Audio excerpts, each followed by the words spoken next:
नमस्कार, स्वागत है आपके अपने YouTube channel GTT EDU education group पर। तो आज हम फिर से आपके लिए मानव भूगोल से संबंधित जो महत्वपूर्ण क्वेश्चनों की जो श्रृंखला है वो लेके आए हैं। तो आप जल्दी से जल्दी जुड़ जाएं हमारे साथ और वीडियो को स्किप बिल्कुल भी नहीं करना है। वीडियो को शुरू से लेकर अंत तक ज़रूर देखना है, क्योंकि सेमेस्टर की जो एग्ज़ाम है वो जल्द ही आयोजित करवाई जाएंगी यूनिवर्सिटी के द्वारा। तो आप जल्दी से जल्दी क्लास के अंदर जुड़ जाएं और अपने दोस्तों के साथ में, अपने मित्रों के साथ में इस वीडियो को ज़्यादा से ज़्यादा शेयर करें। और लास्ट में आपको ज़रूर बताना है कि आपको वीडियो कैसा लगा। चैनल को अगर सब्सक्राइब नहीं किया तो चैनल को सब्सक्राइब जरूर करें, बेल आइकन को दबाएं ताकि आगे आने वाला वीडियो आप तक पहुंच सके। सेमेस्टर के ऊपर अगर हम चर्चा कर लेते हैं तो जनवरी के फर्स्ट में आपकी जो एग्ज़ाम है वो आयोजित करवाई जा सकती है यूनिवर्सिटी के द्वारा। First semester and third semester की जो एग्ज़ाम है वो आपकी आयोजित करवाई जा सकती हैं।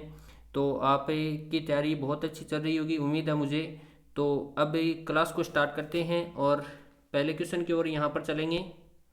तो पहले क्वेश्चन की अगर हम बात करेंगे यहाँ पर, तो बताया गया है कि निम्नलिखित में से कौन सा सबसे बड़ा कारक जो मनुष्य को अपने भौतिक पर्यावरण के साथ अंतःक्रिया करने में मदद करता है।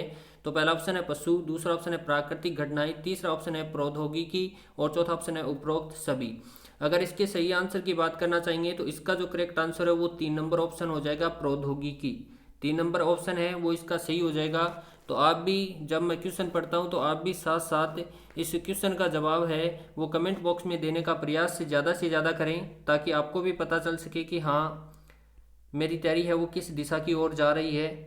तो आप ज़्यादा से ज़्यादा क्या है आंसर देने का प्रयास करें कमेंट बॉक्स के अंदर। तो निम्नलिखित में से अगला प्रश्न है, निम्नलिखित में से कौन सामाजिक भूगोल का उपक्षेत्र है। तो पहला ऑप्शन है अवकाश का भूगोल, दूसरा ऑप्शन है संसाधनों का भूगोल, तीसरा ऑप्शन है पर्यटन का भूगोल और चौथा ऑप्शन है कृषि का भूगोल। अगर इसके सही आंसर की बात करना चाहेंगे तो इसका जो करेक्ट आंसर हो 1 नंबर हो जाएगा, अवकाश का भूगोल। सामाजिक भूगोल का उपक्षेत्र कौन सा है, अवकाश का भूगोल है।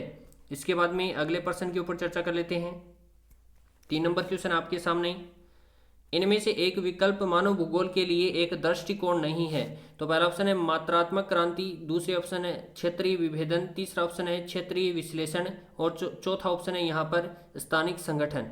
तो अगर इसके सही आंसर की बात करना चाहेंगे तो इसका जो करेक्ट आंसर है वो हम देखेंगे 1 नंबर ऑप्शन हो जाएगा, मात्रात्मक क्रांति। ठीक है, 1 नंबर ऑप्शन सही हो जाएगा इसके अंदर। इसके बाद में अगले क्वेश्चन के ऊपर चर्चा कर लेते हैं।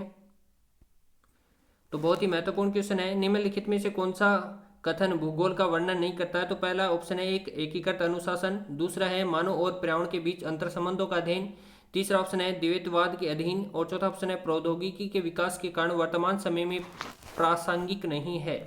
तो अगर इसके सही आंसर की बात करना चाहेंगे तो इसका जो करेक्ट आंसर है वो 4 नंबर ऑप्शन हो जाएगा, यानी नहीं करता है।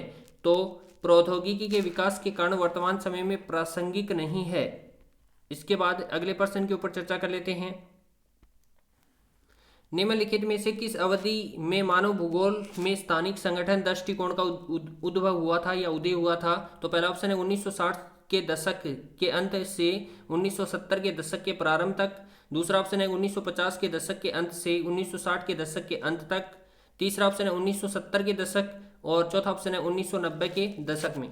तो अगर इसके सही आंसर की बात करना चाहेंगे तो इसका जो करेक्ट आंसर है वो 2 नंबर ऑप्शन है वो सही हो जाएगा, 1950 के दशक के अंत से 1960 के दशक के अंत तक। तो 2 नंबर ऑप्शन है वो यहाँ पर सही हो जाएगा हमारा, 2 नंबर ऑप्शन। इसके बाद में अगले क्वेश्चन के ऊपर चर्चा कर लेते हैं। 3 नंबर क्वेश्चन है हमारा, तो इसमें देखेंगे निम्नलिखित में से कौन भौगोलिक जानकारी का स्रोत नहीं है। तो यात्री नक्शे, पुराने नक्शे, चंद्रमा से चट्टान सामग्री के नमूने और चौथा ऑप्शन है प्राचीन महाकाव्य। अगर इसके सही आंसर की बात करना चाहेंगे तो इसका जो ऑप्शन नंबर 4 है वो सही हो जाएगा, प्राचीन महाकाव्य।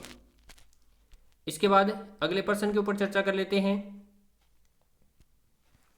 निम्नलिखित में से कौन सा मानव भूगोल की प्रकृति को सर्वोत्तम रूप से दर्शाता है।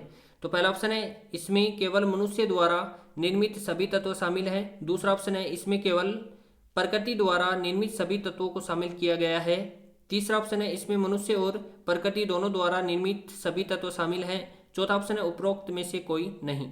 अगर इसके सही आंसर की हम बात करना चाहेंगे तो इसका जो करेक्ट आंसर है वो 3 नंबर ऑप्शन हो जाएगा, इसमें मनुष्य और प्रकृति दोनों द्वारा निर्मित सभी तत्व क्या हैं, शामिल हैं। इसके बाद अगले प्रश्न के ऊपर चर्चा कर लेते हैं। जनसंख्या भूगोल की विषय वस्तु निम्नलिखित में से किस क्षेत्र से ली गई है? तो पहला ऑप्शन है मानव विज्ञान, दूसरा ऑप्शन है अर्थशास्त्र, तीसरा ऑप्शन है जनसंख्यिकी, चौथा ऑप्शन है कल्याण अर्थशास्त्र। तो अगर इसके सही आंसर की बात करना चाहेंगे तो इसका करेक्ट आंसर है वो 3 नंबर ऑप्शन हो जाएगा, जनसंख्यिकी। ठीक है, 3 नंबर ऑप्शन है वो इसका सही हो जाएगा। इसके बाद अगले प्रश्न के ऊपर चर्चा कर लेते हैं। निम्नलिखित में से कौन सा युग्म सही सुमेलित नहीं है, या आपको नहीं पूछ रहा है? तो पहला ऑप्शन है सामाजिक भूगोल मनोविज्ञान, दूसरा ऑप्शन है राजनीतिक भूगोल सेफोलॉजी, तीसरा ऑप्शन है जनसंख्या भूगोल संसाधन अर्थशास्त्र, इसके बाद चौथा ऑप्शन है आर्थिक भूगोल अंतर्राष्ट्रीय व्यापार। तो अगर इसके सही आंसर की बात करना चाहेंगे तो इसका जो करेक्ट आंसर है वो 3 नंबर ऑप्शन हो जाएगा, जनसंख्या भूगोल संसाधन अर्थशास्त्र। ये इसका क्या है सही आंसर, यानी मेल नहीं खाता है। इसके बाद अगले प्रश्न के ऊपर चर्चा कर लेते हैं। किस तत्व को मां प्रकृति कहा जाता है? तो पहला ऑप्शन है भौतिक वातावरण, दूसरा ऑप्शन है राजनीतिक वातावरण, तीसरा ऑप्शन है सांस्कृतिक वातावरण और चौथा ऑप्शन है औद्योगिक पर्यावरण। अगर इसके सही आंसर की बात करना चाहेंगे तो इसका जो करेक्ट आंसर है वो ऑप्शन 1 हो जाएगा, भौतिक पर्यावरण, यानी मां प्रकृति कहा जाता है। इसके बाद अगले प्रश्न के ऊपर चर्चा कर लेते हैं। आदि मानव समाज और प्रकृति की मजबूत शक्तियों के बीच की अंतःक्रिया को क्या कहा जाता है? आदि मानव और प्रकृति के बीच जो मजबूत शक्तियां थी उनको किस नाम से जाना जाता है? तो पहला ऑप्शन है पर्यावरण नियतिवाद, दूसरा ऑप्शन है नव नियतिवाद, तीसरा ऑप्शन है जैव नीतिवाद और चौथा ऑप्शन है प्रतिनियतिवाद। तो अगर इसके सही आंसर की बात करना चाहेंगे तो इसका जो आंसर है वो 1 नंबर करेक्ट हो जाएगा, पर्यावरण नियतिवाद। इसके बाद अगले प्रश्न के ऊपर चर्चा करते हैं। LNC सैंपल किस देश से संबंधित है? यह एक क्या है भूगोलवेत्ता है। तो ये पहले ऑप्शन की ओर चलेंगे तो USA, दूसरा ऑप्शन है फ्रांस, तीसरा ऑप्शन है जर्मनी और चौथा ऑप्शन है इंग्लैंड। अगर इसके सही आंसर की बात करना चाहेंगे तो 1 नंबर ऑप्शन USA इसका करेक्ट आंसर हो जाएगा, यानी 1 नंबर ऑप्शन है वो सही हो जाएगा, संयुक्त राज्य अमेरिका। इसके बाद अगले प्रश्न के ऊपर चर्चा करते हैं। कट्टरपंथी विचारधारा वाले लोग गांधीवादी सिद्धांत, मानवतावादी सिद्धांत, मार्क्सवादी सिद्धांत और चौथा ये सभी। तो अगर इसके सही आंसर की हम बात करना चाहेंगे तो इसका जो करेक्ट आंसर है वो 3 नंबर ऑप्शन हो जाएगा, मार्क्सवादी सिद्धांत। कट्टरपंथी विचार वाले लोग मार्क्सवादी सिद्धांत। इसके बाद अगले प्रश्न के ऊपर चर्चा कर लेते हैं। कौन सा तत्व है भौतिक पर्यावरण का हिस्सा नहीं है? यहां पर नहीं पूछ रहा है। पहला ऑप्शन है जलवायु, दूसरा ऑप्शन है राहत, तीसरा ऑप्शन है कृषि और चौथा ऑप्शन है पानी। तो अगर इसके सही आंसर की बात करना चाहेंगे तो इसका जो करेक्ट आंसर है वो 3 नंबर ऑप्शन हो जाएगा, कृषि। 3 नंबर ऑप्शन है वो हो जाएगा। इसके बाद आज के लास्ट क्वेश्चन पर अगर हम चर्चा कर लेते हैं। भूगोल के किस उप क्षेत्र को जनसंख्यिकी कहा जाता है? तो पहला ऑप्शन जनसंख्या भूगोल, दूसरा ऑप्शन है लिंग भूगोल, तीसरा ऑप्शन है ग्रामीण भूगोल और चौथा ऑप्शन है शहरी भूगोल। अगर इसके सही आंसर की बात करना चाहेंगे तो इसका करेक्ट आंसर है वो 1 नंबर ऑप्शन हो जाएगा, जनसंख्या भूगोल। 1 नंबर ऑप्शन है वो सही है यहाँ पर।